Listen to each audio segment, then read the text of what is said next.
یاد رکھ یہ جو آزمائشیں ہوتی ہیں، یہ جو تکلیفیں ہوتی ہیں، یہ جو تھوڑے سے مشکل حالات ہوتے ہیں، حضرت یونس علیہ السلام کی دوستی ہوگی حضرت جبریل امین سے، جناب جبریل ملنے آیا، حضرت یونس علیہ السلام فرمانے لگے جبریل میرا دل کرتا ہے مجھے اس بندے کی ملاقات کرا جو اللہ کا سب سے زیادہ عبادت گزار بندہ ہے۔ حضرت جبریل امین لے گئے دور فلسطین کے علاقے میں، اور لے جا کر ایک بندے سے ملاقات کرائی جس کی دونوں آنکھیں بھی کوئی نہیں تھی، دونوں بازو بھی کوئی نہیں، دونوں پیر بھی کوئی نہیں تھی، اور اس بندے کی زبان پر لفظ بڑا کیا جاری تھے، یا اللہ تیرا شکر ہے، اے اللہ تیرا شکر ہے، شکر کر رہا تھا۔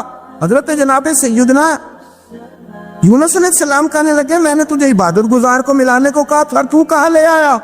حضرت جبریل کہنے لگے یونس یہ ہر چیز جاننے کے باوجود اپنے رب کی رضا پہ راضی ہے۔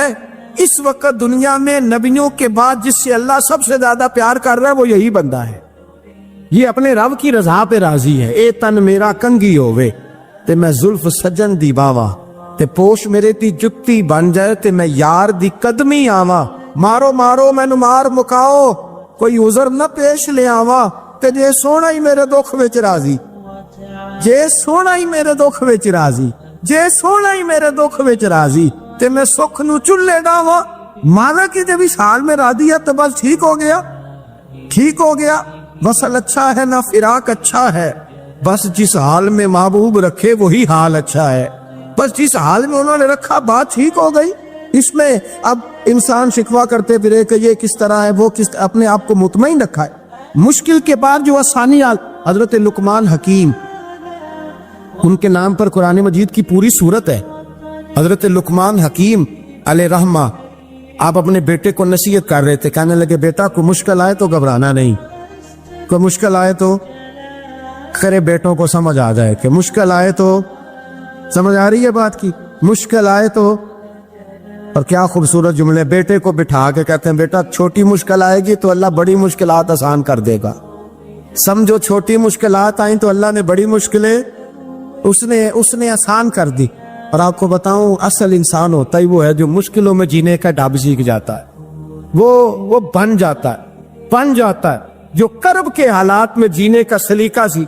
اپنے بچوں کو یہ سمجھانا کہ حضرت لقمان بیٹے مشکل آئے تو گھبرانا نہیں، بڑی کو ٹال دیتی ہے، وہ نیکی کا اور آسانی کا پیش خیمہ ہوتی ہے، اللہ اس کے بعد آسانی سمجھا رہے ہیں۔ کچھ دنوں کے بعد کہنے لگے آؤ فلاں اللہ کے نبی کی ملاقات کو سمجھ، فلاں نبی علیہ السلام سے ملنے چلتے ہیں۔ اس زمانے میں جو نبی تھے ان سے ملنے چلے گئے، بیٹے کو بات یاد تھی، گھوڑے پہ بیٹھے، امام ابن جوزی نے اس کو لکھا ہے، گھوڑے پہ بیٹھے تھے دونوں کے پاس گھوڑے تھے۔ اب رستہ بہت زیادہ تھا، کھانا ساتھ لے لیا، پانی ساتھ لے لیا، رستہ لمبا تھا، صحرا کا علاقہ تھا۔ جب جانے لگے تو اتنی سخت گرمی ہوئی کہ گھوڑے بھی بے ہوش ہونے لگے، اچانک ایسی گرم لو چلی کہ گھوڑے بھی۔ اب دونوں باپ بیٹا جو تھے وہ بڑی جوش میں تھے کہ جانا ہی جانا ہے، گھوڑے سے اتر کر کے پیدل چلنے لگے۔ اب پیدل چلتے چلتے ذرا آگے گئے تو اب گرمی میں جتنا بندہ پیدل چلتا ہے اتنا پیاس بھی زیادہ لگتی ہے، تو پانی پیتے رہے، کھانا کھاتے رہے، کھانا پانی بھی ختم ہو گیا۔ تھوڑا آگے چلے نا، اس قدر تکلیف بڑی کہ حضرت جناب لقمان کے بیٹے کے پیر کے اندر ایک ہڈی پیوست ہو گئی، اتنی بڑی ہڈی تھی وہ اندر ہی چلی گئی، پیر خون کے فوارے گرنے لگے، بیٹا بے ہوش۔ حضرت لقمان اس کے سرانے بیٹھے تو بیٹا تھا نا، آنکھوں میں آنسو آ گئے۔ بیٹے نے آنکھ کھولی تو کہنے لگا ابا جی آپ تو صبر کرنے والے ہیں، آپ رو رہے ہیں۔ پر میں بیٹے میں کیا کروں، میرے سینے میں جو دل ہے وہ ایک باپ کا دل ہے، تو باپ جو ہوا تیری دکھ پر رونا آیا۔ بڑی مشکل سے دانت کے ساتھ ہڈی نکلی تو خون بھی چلا۔ صاحب زیادہ کہنے لگا حضور آپ نے تو کہا تھا ہر مشکل کے بعد آسانی ہوتی ہے، اور چھوٹی مشکل دے کے اللہ بڑی سے بچا لیتا ہے، تو ہم تو اچھے کام چلے تھے، مشکل پہ مشکل یہ کیا ہے؟ حضرت لقمان کہنے لگے بیٹا نہ تو رب کی حکمتوں کو جانتا ہے نہ پوری طرح میں جانتا ہوں، لیکن جو میں نے کہا تھا وہ بات سچی ہے۔ فَإِنَّ مَعَ الْعُسْرِ يُسْرًا إِنَّ مَعَ الْعُسْرِ يُسْرًا، اللہ ہر مشکل کے بعد آسانی عطا فرمائے گا، اور فرمایا میرا ایمان ہے کہ ضرور عطا فرمائے گا۔ یہ بات کہہ رہے تھے کہ سامنے سے دھواں اٹھا، اتنا سخت دھواں اٹھا کہ آپ نے سوچا شاید وہاں آبادی ہے، وہاں جاتا، وہاں چلنے لگے تو پیچھے سے کسی نے آواز دی ٹھہر جاؤ، رکو، بھائی رک گئے۔